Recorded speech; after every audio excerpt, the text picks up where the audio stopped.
Hello everybody, this is the Commissar Hero, and today we're gonna talk about Astra Militarum, particularly in Faction Wars. And the reason is, I am a Astra Militarum main player in Warhammer 40k Tacticus. I do not play the tabletop game because I have no money. If you'd like to donate money, let me know. But I would love to play the tabletop game. I just can't because I don't have money. And also, for work, I live in a box truck most of the time.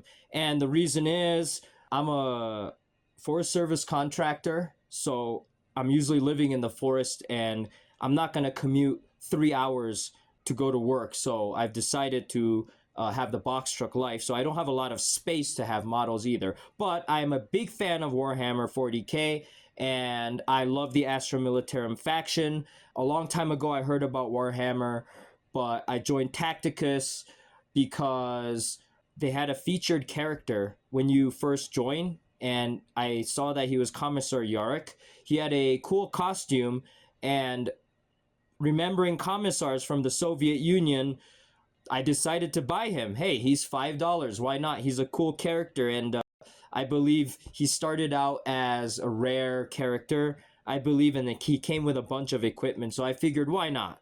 You know? I didn't know how good he was until I kept playing the game and I realized he's very good in legendary release events because he has power damage and bolter damage. So I use Commissar Yarrick in Arena, Tournament Arena, Faction Wars, in the current Pariah Nexus survival mode. He's useful in every single game mode. I use him in Guild Wars, Guild Raids. Probably a good use of $5. So anyway, Astra Militarum is a not so thoroughly discussed faction in Warhammer 40k Tacticus because all of its characters are either near impossible to get or they're completely useless by themselves. Cutscoden, other than his big target buff, has practically no use in a team lineup. He's super tanky for survival game mode, so if you have him at high rank for God knows what reason, he's the last character you should be upgrading. You know, he could be useful. Big target reduces the number of hits of ranged attacks, and most strong and popular ranged characters only have one attack. So, Shosile, he has one hit. Calandus, one hit. Sarquael, one hit. So, Cutscoden becomes quickly useless. Maybe he'll help against Malgan Ra, he'll help against Emo Spec. Who uses Malgan Ra or Emo Spec? Now, Malgan Ra, he's a great character, don't get me wrong, but he's also a legendary character. I believe his legendary event ended a long time ago, and he's the last character to unlock in his campaign, and so he's not very easy to get. You used to be able to buy him in the guild shop, but now they removed him and replaced him with Shadow Sun and Aunshi. Aunshi's great, but Shadow Sun is not a very good legendary character unless you're running all Tau. But anyway, Cut is not very good by himself. Sybil is also not very good by herself. Her active is very luck dependent. It's worse than Varro's active, and everybody knows that Eldrion, the other big psyker, is the number one in Guild Raid damage builds along with Bellator. He goes well with Bellator and Malgan Ra. Sybil does not. But as I'll talk about later, Sybil starts becoming useful in Faction Wars. Thaddeus Noble, he is not terrible, but he's pretty weak by himself. He only goes well with a heavy weapon team. So I usually put Thaddeus and Dark Angels together because Sarquael is a heavy weapon Overwatch character. Azrael buffs Overwatch attacks. Calandus is a must-have for non-faction war tournament arena. And so Thaddeus, Azrael, Calandus, and Sarquael, they're very good together. And as for your last character, it depends who you have and who you want. If you're a new player, you should all have Certus.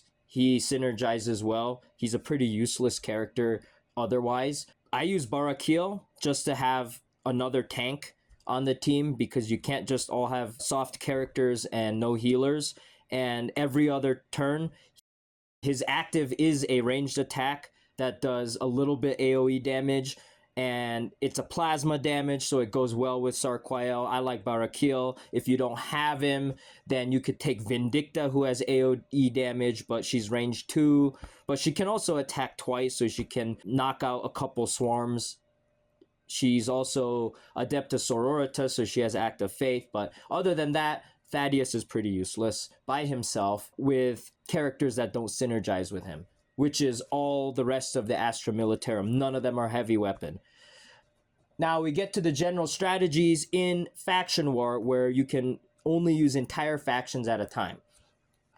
What I like to do is Cut his melee. He's my main tank. I view him as completely useless, so I put him on the front line, and one benefit Cut has is that since he's a big target, he will stop Tank Smash's charging ability, which is kind of great if you don't want him to barrage through your whole team and get to the back line and start attacking your soft characters like Thaddeus and Sybil. So I put him on the front line, I put Sybil behind him, and then I put Thaddeus behind her. So this is great because, for example, on a bridge, Cut will prevent Sybil and Thaddeus from getting attacked by melee. And so Cut's big target effect actually becomes helpful to protect Sybil. Sybil, her Night Shroud also gives a defense buff. So your adjacent friendlies take lower damage per hit. And so Sybil is actually helping Cut become tankier. Cut's protecting Sybil from melee attacks so that Sybil can make use of Cut's big target. And then now Thaddeus is in the back. So unless an enemy deep strikes to try to pick off Thaddeus, or they use Death Leaper or something, Thaddeus is pretty safe for most enemy teams. And Cut has 1 range, Sybil has 2 range, Thaddeus has 3 range. So this stack, you can really focus the enemy one at a time and take them out and keep your characters relatively safe. Cut is extremely tanky. If he has the armor buff, he becomes really strong, and the gut reaction of an average player is, wow, this guy just ran into the middle of my team. Let me focus him and take him out. And so Cut, he'll take a lot of beating, and that'll give you time to use Sybil or Thaddeus to slowly whittle the enemy down, and it'll give Yorick and Creed the extra turn without attacking to just spawn the guardsman. And so running Cut into the middle of the enemy, sometimes I do that, sometimes I don't. Usually I do that. Yorick, at low ranks, he initially spawns 2 guardsmen, and every time somebody dies, Yorick gets another spawn, another guardsman. Up to 4, unless you're playing legendary. I believe at level 36, Yorick gets 5 guardsmen. But if you are able to spawn 4 guardsmen and Kel is out, then you can actually have Yorick's 4 guardsmen attack a character, and then you can have Kel spawn 3 more. And then if you're positioned well, then Yorick's guardsmen can attack again. So you can actually get 11 hits, 11 last gun attacks in 1 turn. But you're rarely going to get placement like that. Strategy to play against melee factions like Black Templars, Orcs, and Space Wolves, you want to kite them. And when you kite them, Thaddeus, he gets very useful because he can suppress, and if you suppress them, then they lose 1 movement. However, do keep in mind you can't suppress people who have Terminator armor. With the range factions, mainly the Tau, but also the Eldari, I like to rush them in melee. And why I like to rush them in melee is, yes, Calandus does hit back once, but if you attack Calandus with Creed, Kel will take the damage.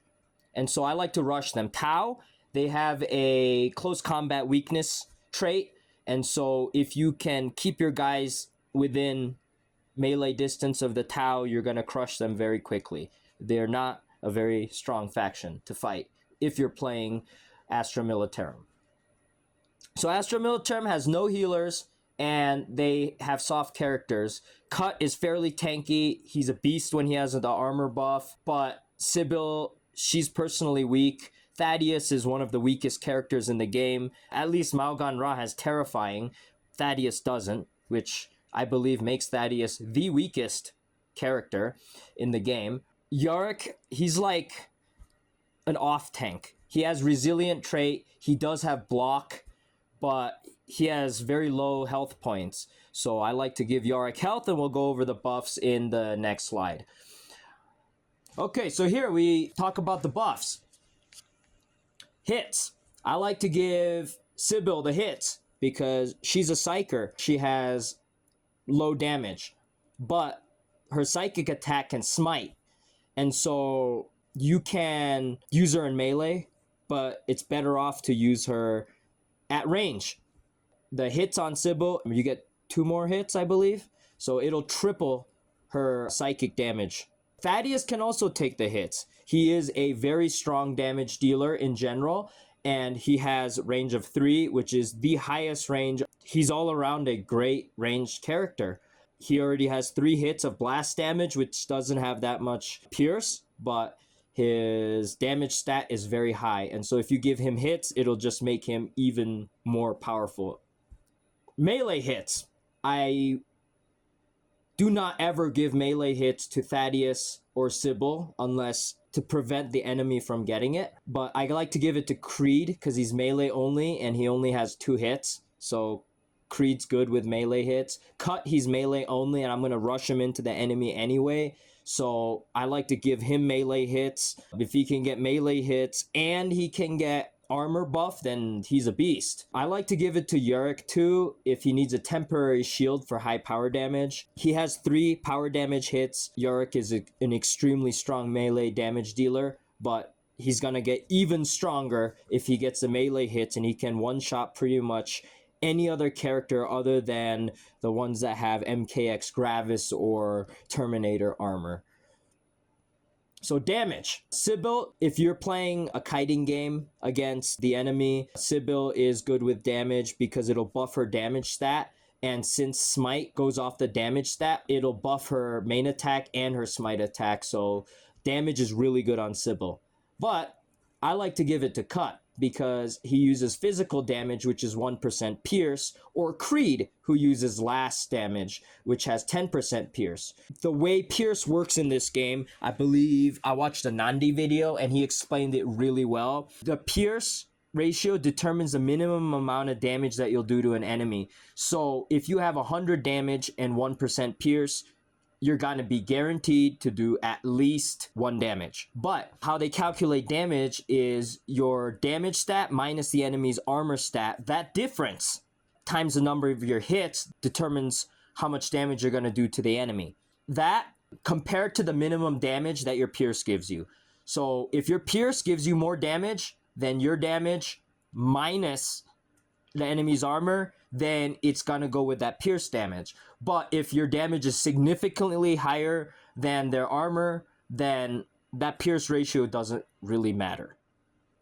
Cut, if you give him damage, he already has high damage, and that damage buff scales off your damage stat. So he already has immense amounts of damage, but it doesn't do a lot of damage because it has 1% pierce. So it's not good against highly armored enemies. But if you give him the damage buff, his already high damage stat goes even higher, and he's going to end up doing immense damage because Cut, I believe, has 4 hits. And Creed only has 2 hits, but he has a high damage stat, at least higher than Yorick's and Sybil's. For the same reason that I give it to Cut, Creed could also take damage and benefit greatly from it. So health scales off of your character's health. So the higher your character's health, the more the health buff is useful to them. I like to give it to my MVP depending on my matchup, depending on what kind of enemies are fighting. So if Yorick gets it, he can play more aggressively in melee instead of hiding in the back trying to stay alive and using his garbage bolter attack. He can go in melee and deal his full power damage, which has higher pierce and more hits. So Yorick is happy to get the health buff. However, there are exceptions. If your Thaddeus already has a hits or damage buff, or both, if you're lucky, and the whole enemy team is targeting him, you might want to give him health and give him a shield and more survivability, especially if they're trying to focus him, if he already has other buffs. But generally, Thaddeus and Sybil have low health values, so you don't want to give them health unless they're very useful in that particular matchup. And it depends on the map too. So armor, it scales off your health. So I like to give it to Cut or Creed as they have the highest health on the team. Its armor is pointless on Thaddeus. Whereas health I'd give to Thaddeus, armor is nearly pointless on him. Yes, he does get the shield. Get the armor buff if the enemy's gonna get it and Thaddeus is the only guy that can grab it. Sure, get the armor buff. But typically, don't give it to Thaddeus. That's a terrible tactical decision. Now, your equipment, I'm going to discuss a little bit because certain characters that are not block characters, they have a choice between straight armor, which I believe are the reinforced greaves, and every faction has their health and armor combined piece. So for Astra Militarum, it's the cloak, and Cut does not have block. He does not have a block chance item. He doesn't have a crit chance item, and so he can either take the cloak or the greaves, and I like to give him the cloak. And the reason I give him the cloak, which gives him a mix of health and armor instead of just armor, is because of the health and armor buff scaling. It scales off your health, so if he has health equipment, then he's going to benefit a lot more from that buff rather than if he had straight armor. Now, there are certain characters like Bellator where I give him armor anyway because he has that MKX Gravis, but we're talking Astra Militarum. Cut doesn't have anything special where he benefits more from the armor than he does from the health. So get the health equipment and then get the armor buff. You'll get a lot more benefit out of that than bringing an armor item and then trying to get an armor buff or a health buff.